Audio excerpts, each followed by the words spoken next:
Olá, telespectador da TV da Transparência, seja bem-vindo ao segundo bloco de notícias da manhã desta terça-feira, dia 2 de julho, em que você acompanha as principais atualizações dos poderes legislativo e judiciário. Bom, nós começamos com as atualizações do Senado, em que temos primeiro uma matéria de Rebeca Borges para a CNN, que fala que o presidente do Senado, Rodrigo Pacheco, recebe governadores em Brasília na tarde de hoje para tratar da dívida de 740 bilhões dos estados com a União. A expectativa é de que o senador divulgue, após o encontro, um projeto de lei complementar com alternativas para regularizar os débitos dos estados com o governo federal. Participam da reunião com o Pacheco os governadores de Minas Gerais, que é Romeu Zema, do Novo, de Goiás, Ronaldo Caiado, da União, do Rio de Janeiro, Cláudio Castro, do PL, e o governador em exercício de São Paulo, Felício Ramute, do PSDB. Eduardo Leite, que também é do PSDB, governador do Rio Grande do Sul, não havia confirmado presença no encontro até a publicação deste texto. Minas Gerais é o estado com a situação mais crítica entre os endividados e acumula uma dívida de 160 bilhões com a União. A unidade federativa é a única que não aderiu a um regime de recuperação fiscal e corre contra o tempo para encontrar uma alternativa de contenção da dívida. Isso porque, em abril deste ano, o Supremo Tribunal Federal prorrogou por 90 dias o prazo para que Minas aprove um regime de recuperação fiscal. O limite acaba no próximo 20 de julho. Caso uma solução não seja tomada até esta data, o Estado deverá pagar parcelas cheias da dívida. Na última semana, o secretário de Governo de Minas Gerais, Gustavo Valadares, afirmou que o Estado espera a prorrogação do prazo estipulado pelo STF para o pagamento da dívida. Enquanto isso, o governo mineiro aposta em uma tramitação acelerada do projeto a ser apresentado por Rodrigo Pacheco. O projeto de lei complementar sobre a dívida dos estados com a União, assinado por Pacheco, deve ser votado em regime de urgência pelo Senado, sem passar pelas comissões temáticas. O senador Davi Alcolumbre, do União, é cotado para a relatoria da proposta.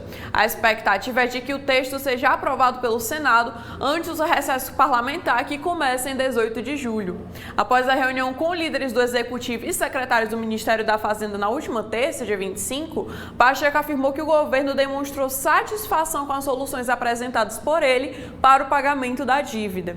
Entre as propostas apresentadas pelo senador estão a entrega de ativos dos estados para a amortização do pagamento de dívidas e a redução do indexador de juros com conversão de valores em investimentos no próprio Estado, nas áreas de educação, infraestrutura e segurança pública. Outro destaque é que durante a audiência pública nesta segunda-feira, dia 1º, especialistas avaliaram que os riscos potenciais do uso de inteligência artificial não podem servir como pretexto para engessar a legislação e atrasar o avanço do setor no Brasil. Eles apresentaram a Comissão Temporária sobre Inteligência Artificial no Brasil sugestões ao Marco Legal de Inteligência Artificial Nacional, cujos projetos estão em análise na comissão, que deve apresentar um texto final antes do recesso parlamentar. A reunião foi conduzida pelo vice-presidente da comissão, o senador astronauta Marcos Pontes, do PL. Ele defendeu que a comissão opte por um texto menos restritivo ao desenvolvimento da indústria de inteligência artificial no Brasil, principalmente pelas pequenas empresas. O senador acrescentou que a segurança cibernética é uma preocupação que deve estar presente desde o início do desenvolvimento de projetos de inteligência artificial. O presidente da Associação Brasileira de Inteligência Artificial, Rodrigo Scott, disse que a entidade reúne 650 pequenas, médias e grandes empresas nacionais de IA. Em sua avaliação, os projetos em análise na comissão criam obrigações que podem afetar todos os setores produtivos brasileiros que já usam inteligência artificial. Ele sugeriu a revisão de certas exigências para que as microempresas e as startups consigam operar no mercado com menos amarras jurídicas e menos burocracia.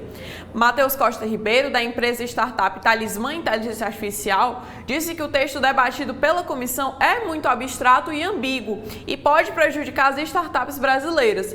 Para ele, o Brasil está querendo regular a inteligência artificial de maneira prematura, o que pode criar barreiras desnecessárias à inovação brasileira. A representante do Comitê Nacional de Cibersegurança, Patrícia Peck, também defendeu a necessidade de haver critérios de segurança cibernética desde o início para todos os projetos de inteligência artificial. Para ela, a legislação a ser aprovada precisará estimular o uso e o fomento da tecnologia no Brasil. A consultora do Movimento Brasil Competitivo, Ana Bialer, seguiu a mesma linha e defendeu que o marco legal de inteligência artificial tenha um texto mais simples e menos restritivo. O diretor de Associação Brasileira de Empresas de Software, Marcelo Almeida, alertou que a inteligência artificial não tem fronteiras. O representante da Confederação Nacional da Indústria, Jefferson de Oliveira Gomes, disse que 80% dos processos industriais serão modificados pela inteligência artificial nos próximos 5 anos.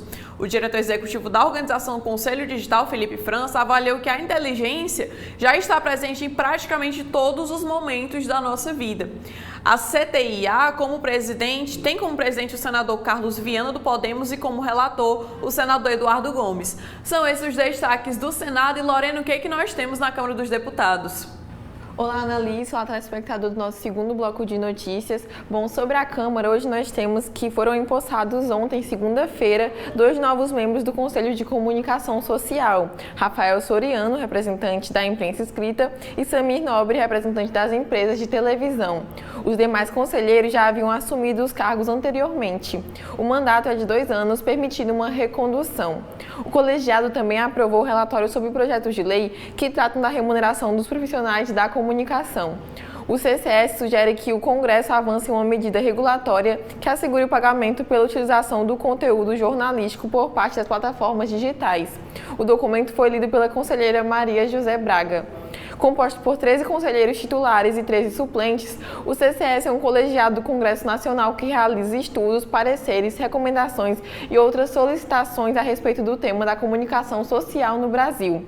Os conselheiros são eleitos pelo Congresso, dentre nomes indicados por entidades representativas dos setores da comunicação social. Outra atualização é que a Comissão de Previdência da Câmara dos Deputados vai debater amanhã, quarta-feira, o projeto de lei complementar 42 de 2023, que trata da concessão da aposentadoria especial aos segurados do regime geral da Previdência Social. A deputada Érica Cocai sugeriu a audiência que será realizada às 14 horas no plenário 7. Ela disse, abre aspas, a aposentadoria especial é um tema de grande relevância para a sociedade, pois o segurado que tem direito ao benefício se expõe a riscos à saúde durante longos anos da vida laborativa. Fecha aspas para o que afirmou a deputada. O PLP 42 de 2023, de autoria do deputado Alberto Fraga, regulamenta artigo da Constituição Federal que trata da concessão de benefício diferenciado a trabalhadores sujeitos à efetiva exposição a agentes químicos, físicos e biológicos prejudiciais à saúde. Pela proposta, a aposentadoria será concedida ao segurado da Previdência Social que tiver trabalhado sujeito a condições especiais por no mínimo 15 anos, desde que comprove, além do tempo de trabalho, a permanente exposição a agentes prejudiciais à saúde ou à integridade física. O texto já foi aprovado na Comissão de Trabalho e agora está em análise na Comissão de Previdência. Outra atualização é que o projeto de lei 2046 de 2024 define regras para promover o respeito à diversidade de orientação sexual e de identidade de gênero e para tornar efetivos os direitos da população LGBTQIAPN+. O texto está em análise na Câmara dos Deputados. A sigla contempla pessoas lésbicas, gays, bissexuais, transexuais, queer, intersexo, assexuais, pansexuais e não binárias. Já o sinal mais é utilizado para abranger a pluralidade de orientações sexuais e variações de gênero. A deputada Dayana Santos afirma, abre aspas, o objetivo principal é o de abrir espaço para que o tema seja abordado com a merecida abrangência e profundidade na Câmara.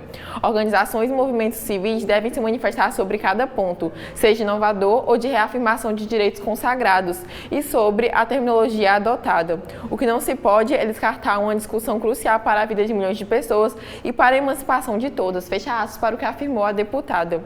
Composto por 28 artigos, o projeto de lei está dividido em 7 capítulos.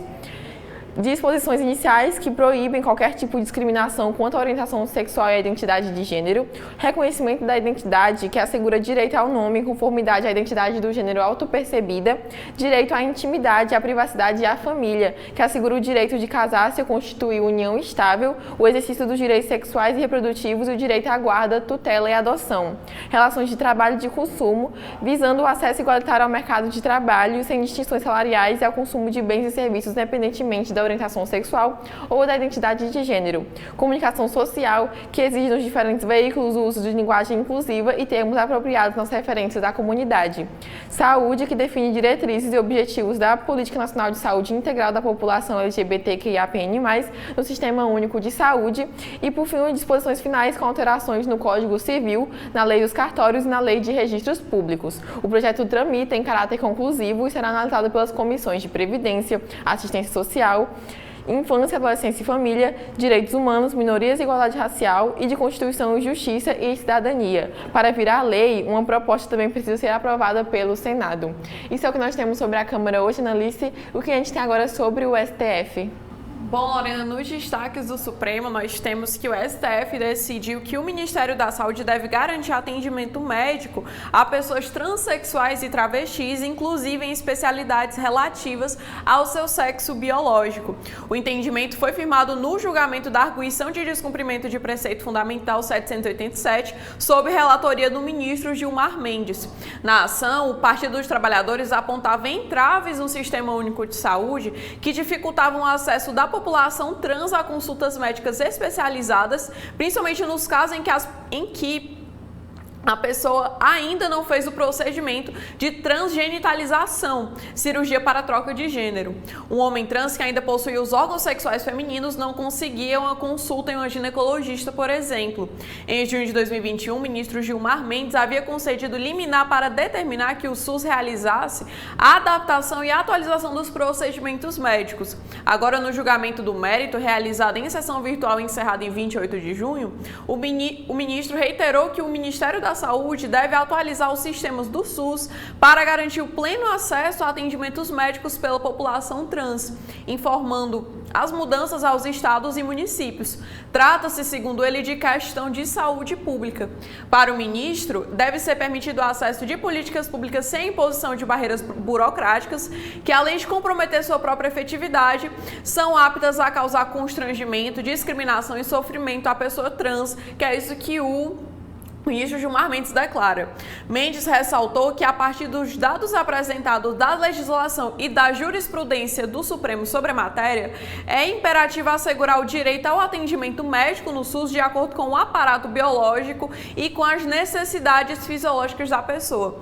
O ministro Gilmar Mendes afirmou o seguinte: deve ser garantida à população LGBTQIA+, o pleno e restrito acesso às políticas públicas de saúde ofertadas pelo Estado em condições de igualdade com todo e qualquer cidadão brasileiro. Ele foi acompanhado pelos ministros Alexandre de Moraes, Dias Toffoli, Luiz Fux, André Mendonça e Nunes Marques, e ainda a ministra Rosa Weber e o ministro Ricardo Lewandowski, já aposentados.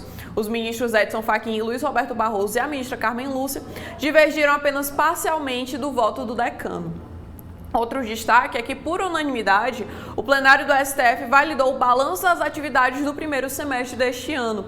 O presidente da Corte, ministro Luiz Roberto Barroso, apresentou os dados na sessão administrativa virtual realizada ontem, na segunda-feira, e destacou que a divulgação tem o objetivo de garantir a ampla divulgação dos dados e da atuação do STF, fortalecendo a transparência do tribunal. Em relação à atuação judicial, o ministro Barroso destacou que, neste semestre, o tribunal chegou ao menor acervo dos últimos 30 anos, com 21.610 processos em tramitação, 10% inferior ao número de 31 de dezembro de 2023.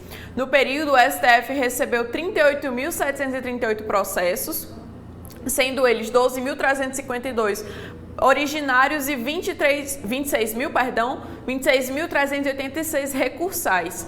Em relação ao primeiro semestre do primeiro do ano passado, houve um aumento de 11,3% no recebimento de originários e uma redução de 4,5% de processos recursais. No primeiro período, foram baixados 40.383 processos, número 8,6% superior em relação ao primeiro semestre de 2023. O STF proferiu 54.041 decisões, 10.034 delas colegiadas, que é pelas turmas e pelo plenário. O número representa um aumento de 18,9% em relação ao mesmo período de 2023. Barroso ressaltou que esse dado reitera o compromisso da Corte em reforçar a colegialidade. Quanto às liminares, foram proferidas 504 decisões. Desse total, apenas 48 estão pendentes em julgamento e 31 já foram incluídas em pautas. No âmbito da gestão, o relatório destaca que, entre ações voltadas à melhoria da eficiência da Justiça, foi criada a Assessoria de Apoio à Jurisdição, composta pelos núcleos de processos estruturais e complexos, dissolução consensual de conflitos e análise de dados e estatísticas. Barroso aponta o seguinte: desde sua criação, esses núcleos atingiram resultados positivos que demonstram sua consolidação nesse curto período. No campo da inteligência artificial, o Supremo tem explorado possíveis usos da tecnologia para agilizar a justiça, como o projeto piloto de incorporação de ferramenta que permitirá a geração de relatórios processuais automatizados posteriormente submetidos à revisão humana. Outro destaque foi a criação da Ouvidoria do Supremo, um instrumento de gestão participativa e transparente para a melhoria do tribunal. O presidente ressaltou que o setor conta com a unidade para atendimento especializado de mulheres, a Ouvidoria da Mulher. Em 2024 foram recebidas 22.473 manifestações. Para melhorar o diálogo com a sociedade no âmbito do Pacto do Judiciário pela Linguagem Simples, foi criado o Boletim Informação à Sociedade, que explica em linguagem didática os principais pontos das decisões do plenário. Também foi adotado um novo padrão de emendas que resume as principais ideias contidas na decisão com linguagem acessível ao público em geral. Por fim, na área ambiental, o Supremo lançou o programa STF Mais Sustentável. Entre os resultados estão um acordo com o Exército para implantar placas fotovoltaicas nos edifícios da Corte, o fim do uso de garrafas de plástico, a prioridade no abastecimento das frotas de veículos com etanol, a campanha para descarte correto de papel e parcerias com cooperativas para reaproveitamento do papel produzido pelo STF. Outro destaque é uma matéria da Agência Brasil, que diz que o ministro Gilmar Mendes, do Supremo Tribunal Federal, marcou para 5 de agosto o início dos trabalhos da Comissão de Conciliação, que vai tratar das ações que envolvem um marco temporal para a demarcação de terras indígenas. Em abril, o ministro negou o pedido para suspender a deliberação do Congresso, que validou o marco temporal e determinou que a questão deverá ser discutida previamente durante audiências de conciliação. As reuniões estão previstas para seguir até 18 de dezembro deste ano. Mendes também fixou a quantidade de representantes que o Congresso e entidades que atuam na proteção dos indígenas terão na comissão. A articulação dos povos indígenas terá 6 representantes. A Câmara dos Deputados e o Senado terão 3 membros cada um. O governo federal terá 4 representantes que deverão ser indicados pela Advocacia Geral da União, pelos Ministérios da Justiça e Segurança Pública e dos Povos Indígenas, além da Fundação Nacional dos Povos Indígenas, a FUNAI. Os estados serão 2 membros que serão indicados pelo Fórum de Governadores e pelo Colégio Nacional de Procuradores de Estado. Os municípios deverão indicar 1 membro a partir do consenso entre Confederação Nacional de Municípios e a Frente Nacional de Prefeitos. Gilmar Mendes é relator das ações protocoladas pelo PL, o PP e os Republicanos para manter a validade do projeto de lei que reconheceu o marco e de processos nos quais as entidades que representam os indígenas e partidos governistas contestam a constitucionalidade da tese. Pela tese do marco temporal, os indígenas somente têm direito às terras que estavam em sua posse no dia 5 de outubro de 1988, data da promulgação da Constituição Federal, ou que estavam em disputa judicial na época. Em dezembro do ano passado, o Congresso Nacional derrubou o veto do presidente Lula ao projeto de lei que validou o marco. Em setembro, antes da decisão dos parlamentares, o Supremo decidiu contra o marco. A decisão da Corte foi levada em conta pela equipe jurídica do Palácio do Planalto para justificar o veto presidencial. Esses foram os destaques do STF. Lorena, o que é que nós temos na Justiça Eleitoral? Sobre a justiça eleitoral, nós temos uma matéria de Rafael Moraes Moura para o jornal O Globo, que diz que o ex-presidente Jair Bolsonaro apresentou ao Tribunal Superior Eleitoral os últimos argumentos no processo que avalia um pedido de cassação e a declaração de inelegibilidade do presidente Luiz Inácio Lula da Silva por abuso de poder econômico e uso indevido dos meios de comunicação devido à realização de um ato com artistas intelectuais em São Paulo na reta final do primeiro turno das eleições de 2022. Batizado de Grande Ato Brasil da Esperança com Lula, o evento foi organizado pela primeira-dama, Rosângela da Silva, a Janja, e reuniu artistas brasileiros e estrangeiros que subiram ao palco ou gravaram vídeos em defesa de Lula em um auditório no Centro de Convenções do Anhembi em 26 de setembro de 2022. Estavam no Anhembi os cantores Chico Buarque, Gilberto Gil, Caetano Veloso, Margareth Menezes, que depois seria convidada para assumir o Ministério da Cultura, Daniela Mercury, Emicida, Duda Beat e Johnny Hooker, além dos atores Vladimir Bricha, Júlia Lemertz e Cláudia Abreu. O argumento de Bolsonaro nessa ação é que o ato, na prática, foi um showmício, tipo de evento proibido pela legislação eleitoral. Para a campanha de Bolsonaro, tanto Lula quanto seu candidato a vice, Geraldo Alckmin, se valeram do prestígio pessoal e artístico de renomadas personalidades à moda de megalomaníaco showmício, em um evento infausto e nababesco, marcado pela busca frenética pelos votos dos mais jovens, foi o que afirmou o ex-presidente Jair Bolsonaro. Bolsonaro, que entrou com a ação contra Lula um dia após o evento, apresentou na última terça-feira, dia 25, as alegações finais ao TSE. Cabe agora ao relator, o ministro Raul Araújo, liberar o caso para julgamento. Não há prazo para isso ocorrer, mas é certo que o caso será julgado pelo plenário na Corte Eleitoral. 2 dias após o ato, o ministro Benedito Gonçalves determinou que o canal da campanha de Lula no YouTube retirasse do ar trechos do evento em que os artistas cantaram jingles do petista e proibiu Lula de usá-los na campanha eleitoral. Agora, cabe ao plenário do TSE decidir se a campanha de Lula cometeu abuso de poder econômico e uso indevido dos meios de comunicação naquele evento.